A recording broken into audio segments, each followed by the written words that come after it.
And now, let's roll with the next audiovisual, ladies and gentlemen, of our partner, GIA. Let's have that audiovisual. Thank you very much.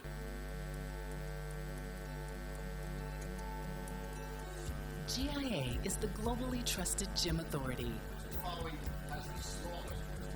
and the world's foremost source of knowledge, standards, and education in gyms. Since 1931, our nonprofit mission has never wavered, protecting the gym-buying public.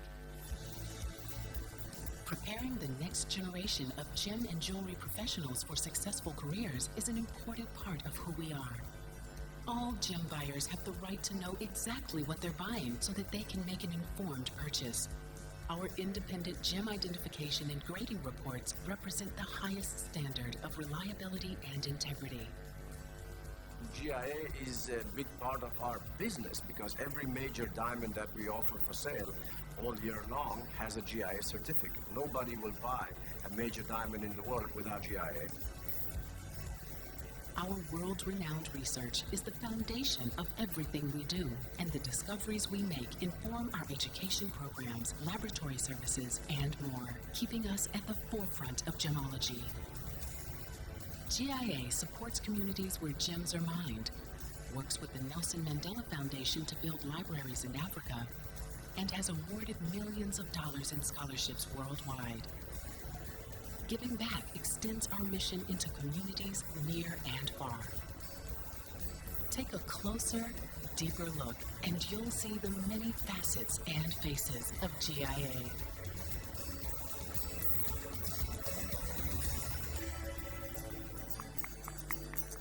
Ladies and gentlemen, I'm going to hurry this up a bit. I'd like to call on the stage Nirupa Bhatt, Managing Director, GIA India and Middle East, Gemological Institute of America, the world's foremost authority in gemology. Put your hands together for Ms. Nirupa Bhatt. How would you do, ma'am?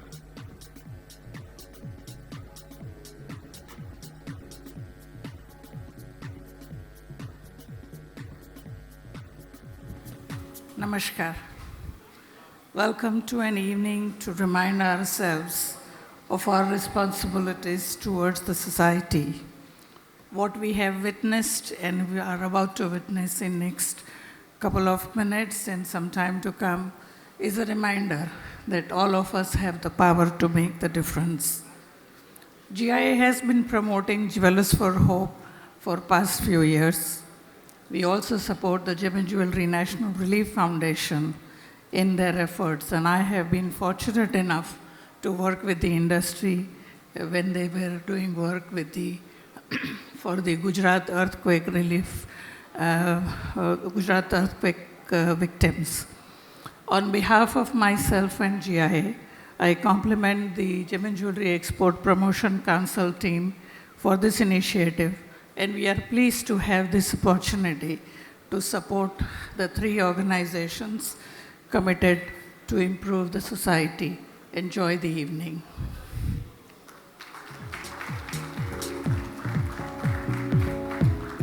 Thank you, Nirupa Bhatt. Thank you so much. And now I'd like to call on stage Mr. Abhay Jasani from Shrimad Rajchandra Love and Care to say a few words. Let's hear it for Mr. Jasani, ladies and gentlemen. Come on.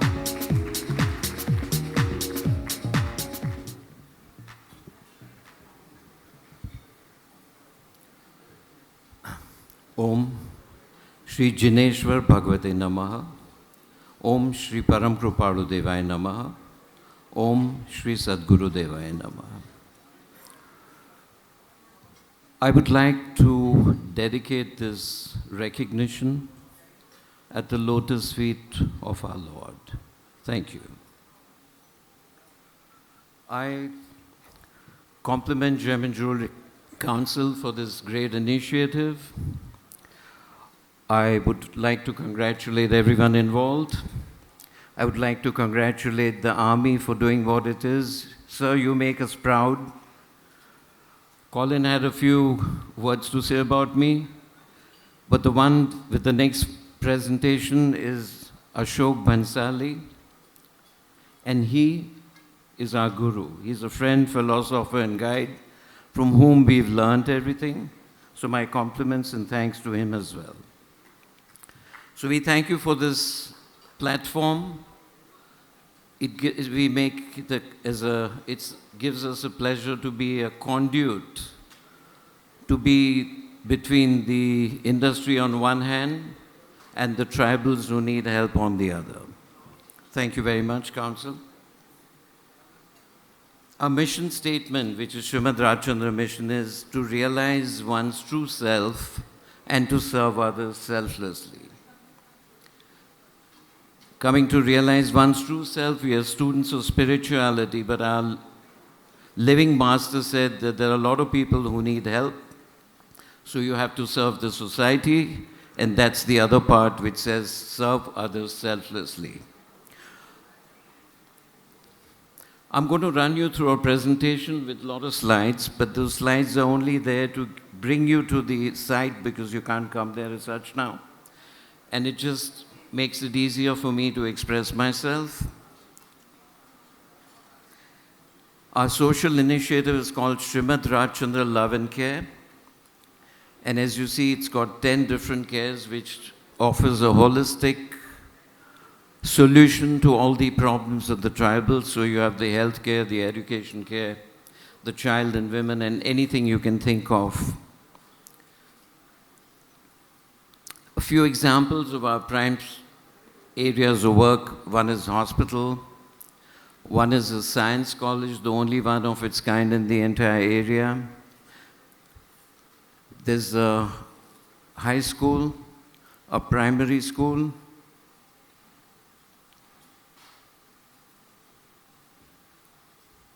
There's a skill development center, and there's to employ the ladies, to take care of the cattle, educational aids for the poor, coaching classes, education on wheels, an organ donation program. We also do something for the upliftment of the prisoners. And we also have animal ambulances. So far this year, we've touched and taken care of over 200,000 patients in the hospital. Around 200,000 school-going children have benefited, and around 300,000 have been helped with the humanitarian care. And about 20,000 cattle have been put through rehabilitation and settled. Our recognition today was for NICU, which is neonatal care ICU. That's for children between the age of 0 and 1. So I'll just concentrate a little more on the hospital. When we started working in this area, the abject poverty really got us. These people, for example, this is somebody's home, and he has nothing. This is his lifetimes of saving.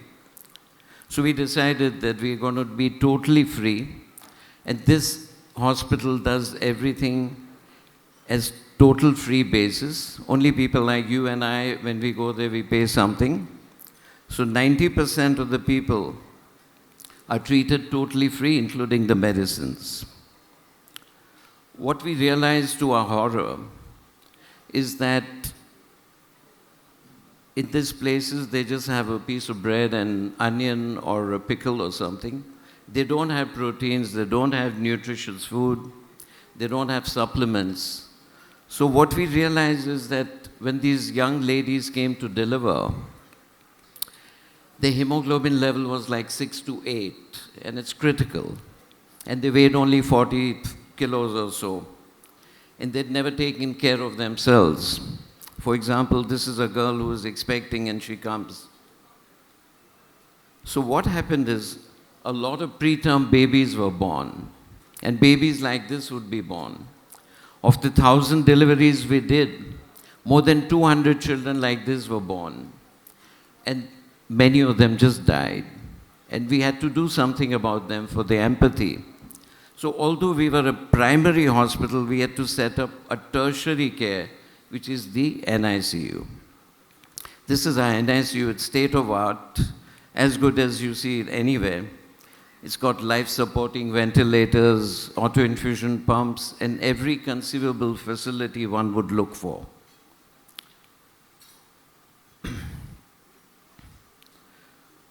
What is the measurable impact of our work? There's something called infant mortality rate, which is the number of children who die before they reach the age of 1 out of 1,000. In India or in Gujarat state where Surat is, the rate was 50 when we started, and today that rate is 30. In America, that rate may be 5, and in Singapore and Japan, it may be 1 or 2. Our aim is to bring it down to single digits, and this is the letter from the Commissioner of Health in Gujarat, who say that you all are great partners in bringing down the infant mortality rate. We also are happy to share with you that we work very closely with the Stanford University. They come here every 2-3 times a year, and every year we have a conference. What is worth noting is that when Stanford has a conference to help with infant mortality rate and children's well-being, the government of Gujarat sends heads of NICU from each of the area, for example, Surat, Ahmedabad, Baroda, and they all come and learn how to handle these children in crisis situation.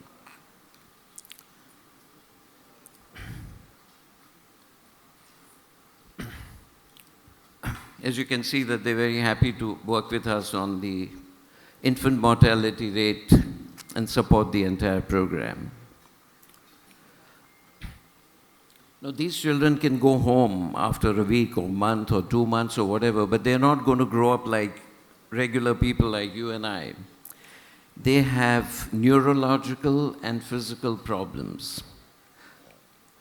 They may have vision problems. They may have hearing problems. No, I'm fine. They may have something like clubfoot, as you can see here. And they may have problems with cognition, their intellectual level. Their motor impairment is a problem.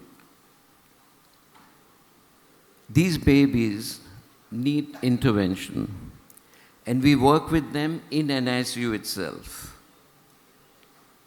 Our physiotherapy and taking care of these babies starts in NICU, and we look at their retina, because retina is the last part that develops, and babies which are born a few weeks or a month earlier, their retina is not developed too well. These are all important things.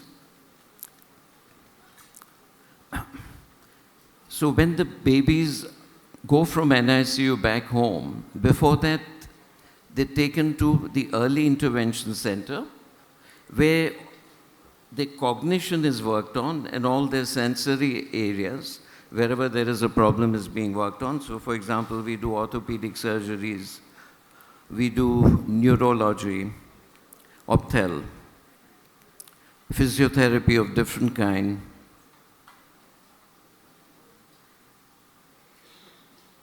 sensory integration. These are different things. When you have a newborn, and if in the first 6 months, if you realize that he's got a problem of hearing, you can help him. If you don't, and you miss the boat, he'll be deaf forever. So every child that's in the area is screened for that.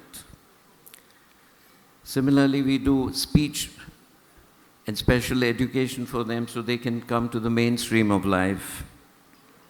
We do dentistry, clinical psychology. This is a machine that's interesting. It tells you about a lazy eye. And another important thing it does is, very often a baby's vision is fine, but the message doesn't reach the brains. This machine tells you that, so you can actually rectify the wiring up there and make sure that the baby can actually see. This is a vision stimulation room where baby's vision is stimulated with a lot of optic fibers and different colors and things. Friends, I would like you to know that you have to imagine a scene where you're in a tribal area. You try and get all these young ladies to deliver in the hospital as against at home. Because they need help, you take them to NICU and take care of them totally free. These kids are then taken care of in early intervention, where their cognition is worked on. These kids go home. But when the following specialists come, we call them back again. And here you see pediatric oncologist to cardiologist to nephrologist, etc. This is the total service we provide in a small little town that has a population of 25,000 people, but has a huge population of tribals in the entire area. I'd just like to share a few stories. This young lady, this young child, mother was bitten by a snake, and next day she delivered. So now you have a baby who's 1 hour old, and you realize that she's affected, she's poisoned by the snake bite. No journal in the world will tell you how to treat a baby 1 hour old who's affected by snake bite. And today, this is that young girl at 6 years of age. This is another case where this is the fluid from the spinal cord is collected that results in a tail-like structure. If this tail gets punctured, the baby dies. This baby was born in some village near our place. It went to 5 different hospitals, including one in Surat. No one would touch it because it's so complicated. We heard about it. Next day, a pediatric surgeon went from Bombay, operated on this child, and came back. And in the last 6 months, we've done more than 10 such surgeries. It's one of the most complicated pediatric surgery. That's a baby then. Many people ask that why do you help these people who have so many issues? This baby, for example, was in NICU for 2.5 months. And it had huge problems. It was operated only when it was 2 days old. And they say it's so difficult for the parents to look after them. They have no future. So why on earth do you do all this? The answer is, this is that baby today. To this baby, it made 100% difference. Here's a young man who'd come to us. If you can see, his knees were bent. He'd never looked up in his life. His sight was always down. We worked with him for years. And after 3 years, he was in this condition and where he could go to regular school. And today, he's a strapping young man like this. We worked with him for the last 12 years. We've touched 1 million lives so far.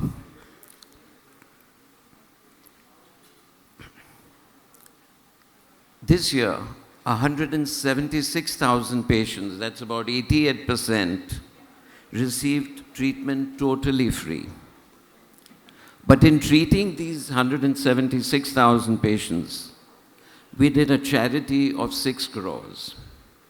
The mathematics will tell you that per patient cost was 340 rupees, including NICU, including cancer surgeries. Today, my friends, you can't buy a Starbucks coffee for 340 rupees. That's the price at which we take care of lives. Our admin cost is 0. In fact, we trustees work there. So if somebody donates 100 rupees, the patient gets 100 rupee plus. We're building a new hospital of 250 beds, entirely based on charity, because we're bursting at seams and we don't have place.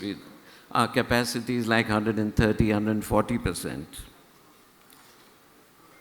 Millions need help, and it would be a joy for us and an honor if all of you all would partner us in one way or another.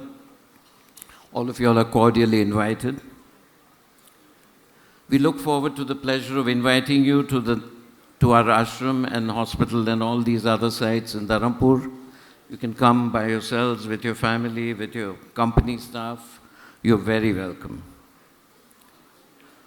This is perhaps the most important slide in the entire presentation. He's our living master. He gives us unconditional love. His nature is to love. You'll be shocked if I can share with you that we don't have unconditional love even for our family, even for our children. For example, you have 2 children. One of them is doing brilliantly in studies and sports, and you say, you make me proud, you make me look good. And another is a rogue who doesn't do well in studies, and you'll say, you make me look bad in society. So because our ego is not satisfied, we are pro one and not so pro others. Our love, even for our children, is not unconditional love. And friends, because we get so much of unconditional love, our hearts are so filled with joy that we like to share that joy with others. When that joy, that love, turns into action, that's what we call service. So service or seva for us is love in action. Thank you very much for your time.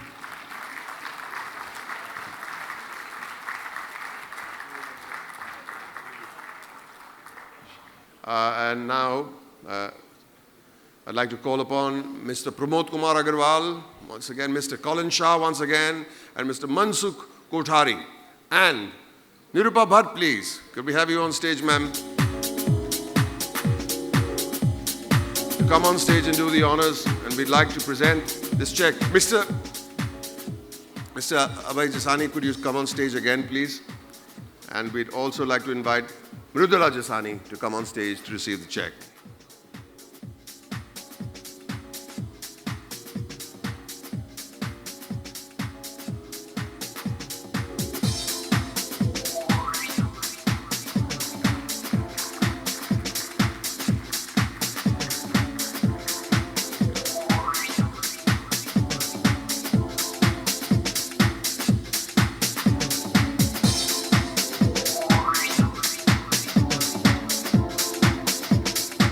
Now I'd like to invite, I'm sorry I'm hurrying this up, I hope you guys don't mind, but let's welcome Mr. Ashok Bhansali from Tribal Integrated Development and Education Trust on stage to share his vision with us. Thank you so much.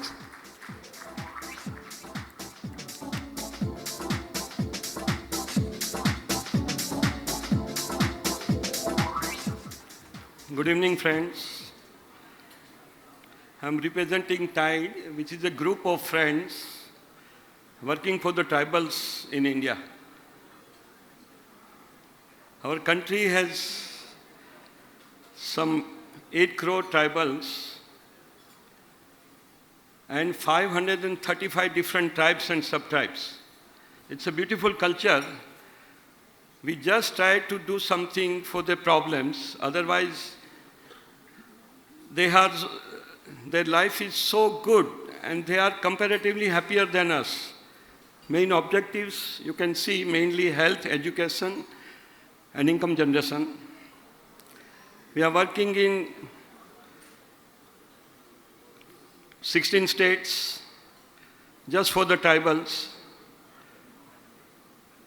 And another is a community called Musars. Musars means rat eaters. This is a community, we thought it's a small community, but came to know that there are 5 million people in India, over 10,000 villages. The tribal area are mainly hilly area and beautiful landscapes. I will speak Hindi and English both. Beautiful culture, simple life, and very innocent people. But still, out of these 10, 12 crore tribals, many live in very, very say, in poverty and very having other big problems. There are people who don't get just even a 1 meal a day. I have seen this. See, I found 3 families having this many worms. That was their diet for the whole day. And this is their bed. There are families, they eat once a day or even once in 2 days. This child, just a capsule of 2 rupees could have prevented this child to becoming blind. This girl came to our hospital, she's a 10-year-old girl, but her father couldn't stay in the hospital and the girl passed away at home after 10 days. This is the Musar community. I'll speak in Hindi also. See, Musar means rat eaters. They eat rats. When they don't have anything to eat, they eat rats. And the population is 5 million. Still, there is no change in their lives in so many years. See, this girl her mother is a widow. She takes care of the child, mother goes to work, and she looks after the family and the baby.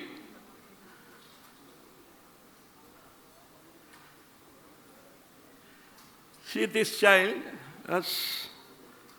I'll show you it. Have a closer look.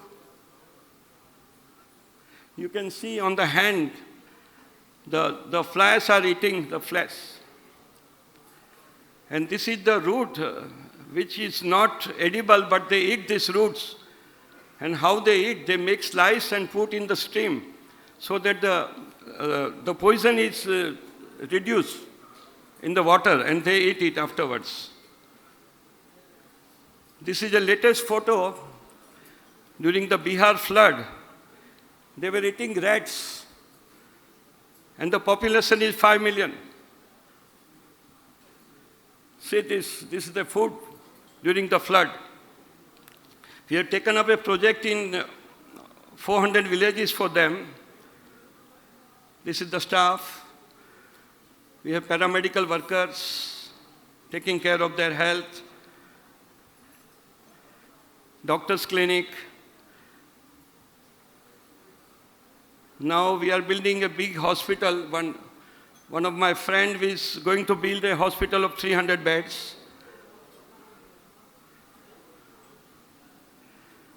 We provide them nutrition with some very low-cost protein mix, which is equivalent to Protein X, and the cost is 1/10.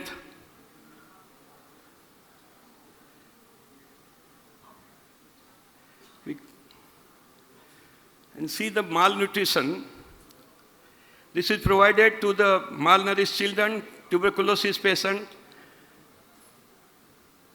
and poor pregnant.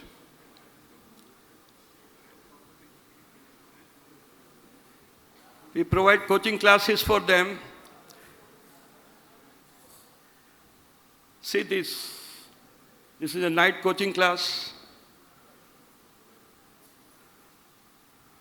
And after some education, the children are transformed. Just some education and their hygiene is much better.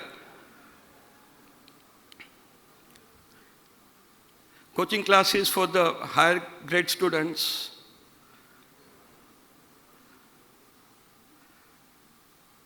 We support 42 schools in Jharkhand.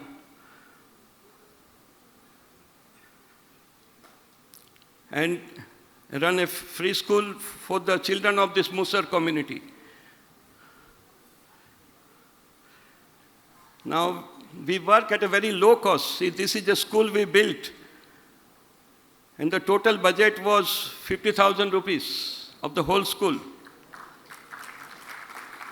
And see what happened after that. The children, and this is a very important project. This These tribals, when they borrow money, they pay interest of 10% per month. 10% interest per month. So we have formed their microcredit groups.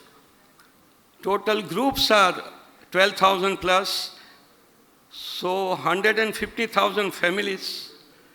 Their saving is some 3-4 million rupees, dollars.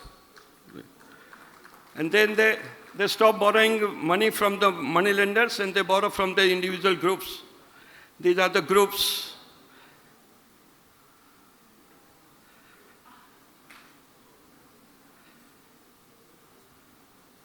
Income generation projects. This is weaving, then agarbatti making, sewing, driving schools, mushroom farming, farming of vegetables. I have to travel for them. I travel 12 days a month to these areas in various states. And the personal involvement makes a big difference.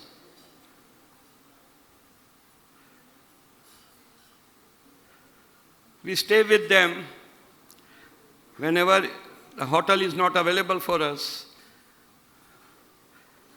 This is a breast cancer patient. This is a brain tumor patient. This child had just such big tumor and was operated and is all right now. But friends, don't think that these people, though very poor, they are not happy. Because wealth has nothing to do with happiness. So I would like to show you some photographs of their happiness. They are happier than us. Just few photographs of their happiness.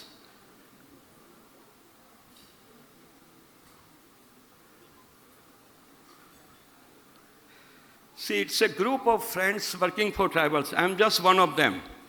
There are many, many new friends are joining without conditions, always with me, always ready to help. There are many big diamond merchants are there. We started with diamond merchants. There are many other people joining now from different industries. This is what we think about quality.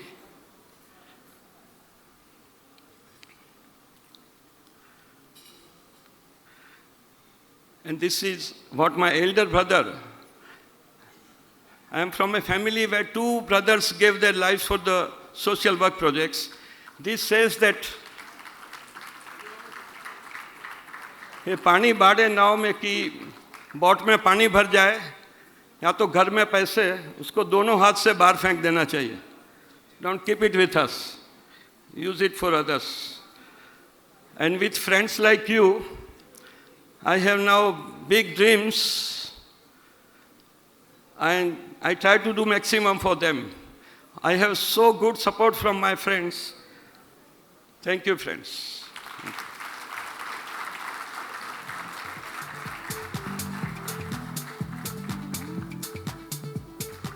Let's hear it. Sir, I'd like you to be right there. I'd like to call upon Mr. Pramod Kumar Agarwal, Mr. Colin Shah once again, Mr. Milan Choksi from GJEPC to please come on stage and hand over the check for the Tribal Integrated Development and Education Trust to Mr. Ashok Bhansali and Mr. Kanubai Shah. Our Kanubai Shah.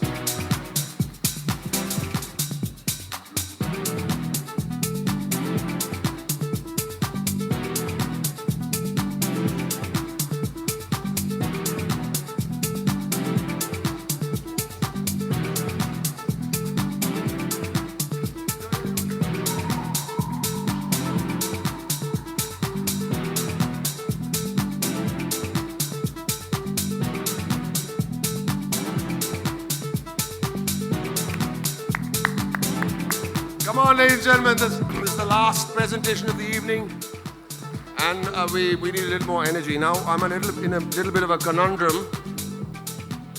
If we can turn off the music, I'll have to ask a question. My duty is almost over.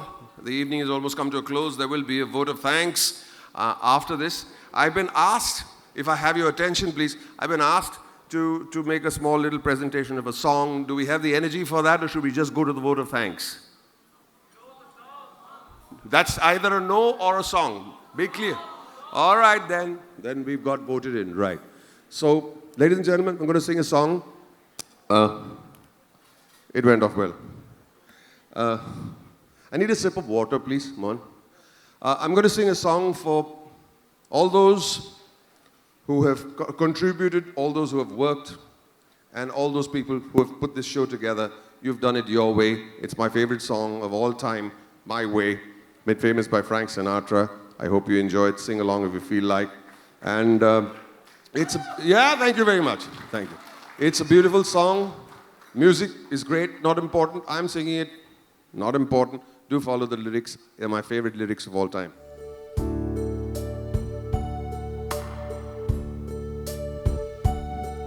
And now the end is near, so I face the final curtain. My friends, I'll say it clear, I'll state my case, of which I'm certain. I've lived a life that's full. I've traveled each and every highway, and more, much more than this. I did it my way. Regrets, I've had a few, but then again, too few to mention. I did what I had to do and saw it through without exemption. I've planned each charted course, each careful step along the byway, and more, much more than this. Sing with me. I did it my way. Yes, there were times I'm sure you knew when I'd be tough, more than I could chew. But through it all, when there was doubt, I ate it up, spit it out. I faced them all, and I stood tall, and did it my way. I've loved, I've laughed, I've cried, I've had myself my share of losing, and now as tears subside, I find it all so amusing to think I did all that, and may I say, not in a shy way. Oh no, oh no, not me. I did it my way. For what is a man? What has he got? If not himself, then he has not to say the things he truly feels. Another word to what he needs. The record shows I took the blows and did it my way. The record shows I took the blows and did it my way.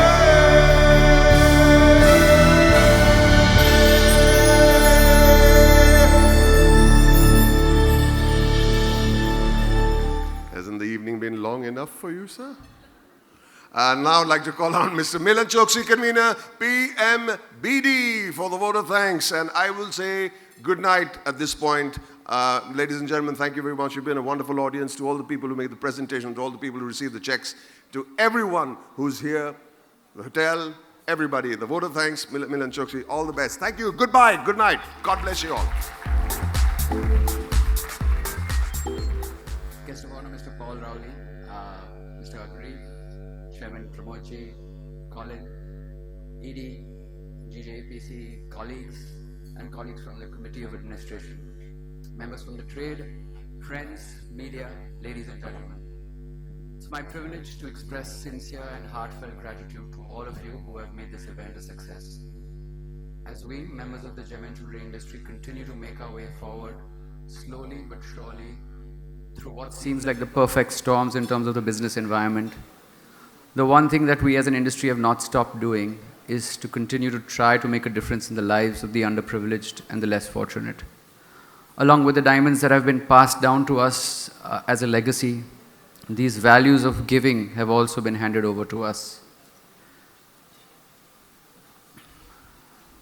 I express my deepest gratitude to Paul Rowley, Executive Vice President, Diamond Trading, De Beers, our associate sponsor for the evening. Special thanks to our partner, Ms. Nirupa Bhatt and GIA. I thank Mr. Agreev, Director Alrosa, for flying all the way from Russia to attend our events. And now I'd like to thank the real gems. It's been an honor for us to be able to contribute to the welfare of the Army and their families through GJNRF. The contribution of the Army to our country cannot be stressed enough. I express